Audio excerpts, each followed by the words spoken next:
Ya sebenarnya sih menurut gue sih ya apa-apa sih, slow-slow aja misalnya, ya asalkan lu udah yakin pasti itu jadi pasangan hidup lo, ya nggak apa-apa. Tapi masalahnya dunia ini ada yang pasti kan. Anggapan saya terhadap pergaulan bebas itu sebenarnya itu nggak benar ya. Seharusnya kita sebagai generasi muda kita harus dapat membimbing, memajukan negara kita, bukan dengan merusak negara kita. Banyak hal yang bisa kita lakuin untuk menghindari pergaulan bebas, seperti melakukan hobi kita, misalnya berolahraga atau menggambar. Ya sebenarnya banyak yang bisa kita lakukan, tetapi banyak sekali remaja sekarang yang memilih jalur cepat, itu pergaulan bebas. Saya di sini sangat prihatin, dan menurut saya agar bisa memajukan bangsa Indonesia, kita harus berani menanggapi apa yang benar, jangan takut menanggapi yang salah. Sekian dari saya, terima kasih. Nggak bagus itu. Kehidupan bebas itu tidak sesuai dengan norma. Di masa kita masih muda, harus belajar ilmu, juga belajar mental yang tangguh. Hanya pada mental yang tangguh bisa mengendalikan dirinya, maka dia akan mendapat hasil yang maksimal.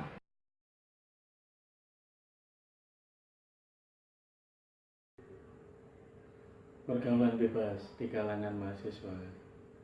Setiap orang tua pasti berharap anaknya tidak ikut dalam pergaulan bebas.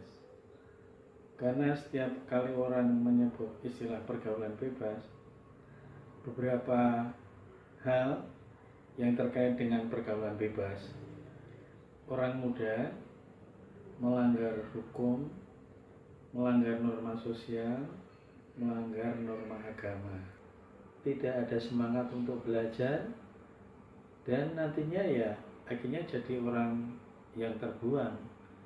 Itu berarti dia sudah dihukum karena dia sudah terlibat dalam pergaulan bebas.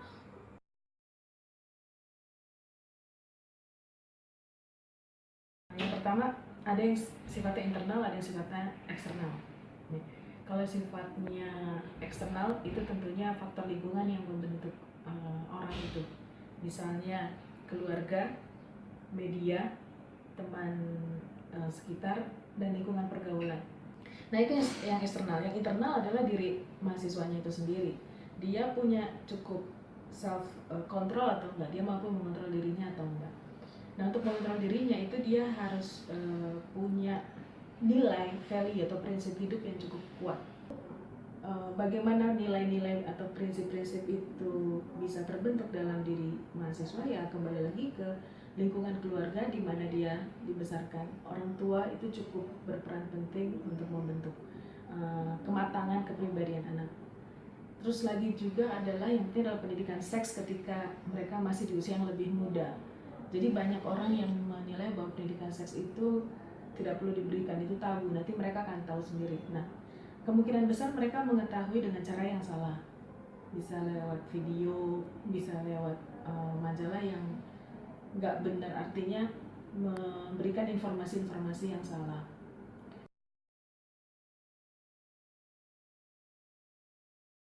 Yang pasti adalah jangan pernah terpikir tentang hal itu. Tahu bahwa itu ada, tapi bukan berarti kita harus coba. Artinya kalau nggak nyoba juga nggak apa-apa, emang akan kehilangan harga diri. Emangnya kita akan tidak berharga kalau kita tidak melakukan. Nah, itu yang biasanya terpikir oleh para remaja dan mahasiswa-mahasiswa di masa awal gitu ya. Untuk mencegahnya ya, yang pasti adalah kuatkan diri, self control. Kenapa? Jelas pada usia mahasiswa, usia 18 tahun ke atas gitu ya, organ reproduksi sudah mencapai kematangan. Hormon-hormon untuk melakukan perilaku seks itu sudah siap. Artinya jika ada situasi yang mengizinkan, itu pas dorongan untuk melakukan perilaku seksual itu pasti muncul. Ya, untuk mencegahnya ya tahan gitu. Bagaimana menahannya? Ya itu tadi, ada prinsip-prinsip, ada nilai-nilai hidup yang lebih penting daripada perilaku seks.